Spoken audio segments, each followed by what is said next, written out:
Welcome to Studies Show, the show where we sometimes talk about tattoos. I'm Dan Brubaker. Tattoos have grown in popularity in recent years, seemingly mirroring a drop-off in vaccination rates. It's almost as if, when it comes to getting repeatedly stabbed with a needle, more and more people seem to distrust folks like Angelica and feel totally comfortable with Damien.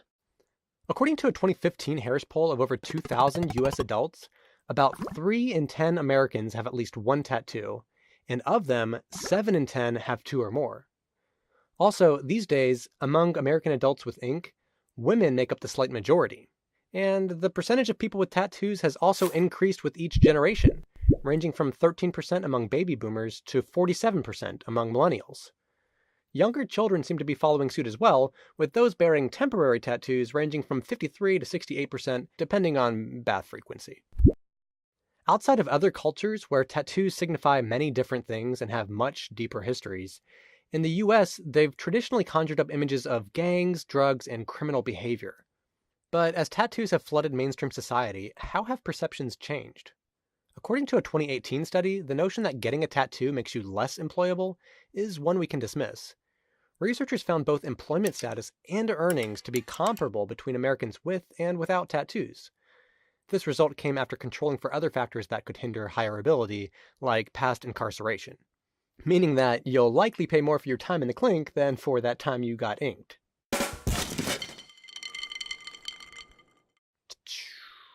Not great. That said, you still might want to conceal any tattoos when interviewing for a job. Unless you're sporting this look, in which case, good for you.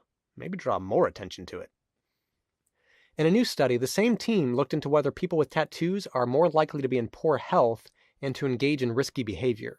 It involved 2,008 participants, 32% of which had at least one tattoo. To evaluate health, the team had participants rate their overall health status, share any mental health diagnoses, and report if they're having trouble sleeping. Having a tattoo didn't correlate with overall health, but those with tattoos were more likely to have mental health diagnoses and sleep issues. As for risky behaviors, having a tattoo was correlated with all 3 questions the team asked. Namely, tattooed participants were more likely to be smokers and to have spent time in jail or prison, and they reported a greater number of sexual partners in the past year. For example, while current smokers accounted for 18.8% of the total sample, 49.3% of the smokers had a tattoo, compared to only 28.1% of non-smokers. The subject of future research: what percent of tatted smokers have smoking tats?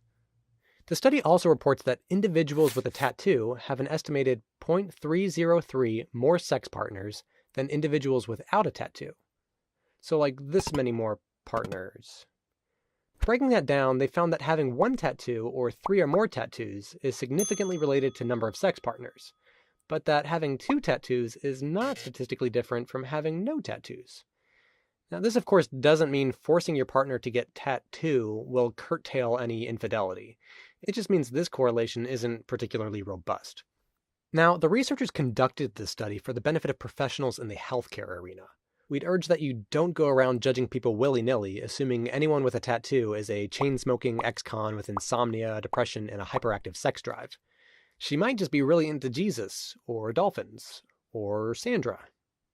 The researchers also note that the correlations they found are stronger among people with 4 or more tattoos, and those with a visible tattoo. Also, people with self-reported offensive tattoos were even more likely to be smokers who had spent time in jail. Ultimately, making flash judgments about people based solely on their tattoos is like judging a book by its cover. It often fails to capture the whole story. Unless it's a book on designing book covers. Ugh, that is horrendous. Comic Sans that vomit green and a clip art image of a stack of books? Can it get any worse? And the answer is yes. At this point, we should be judging this woman, not because of the tattoos, but because she seems to be attached to a book that is just indisputably bad. Blah. Studies show that humans are highly visual creatures. So check out my sweet tats, and don't forget to, and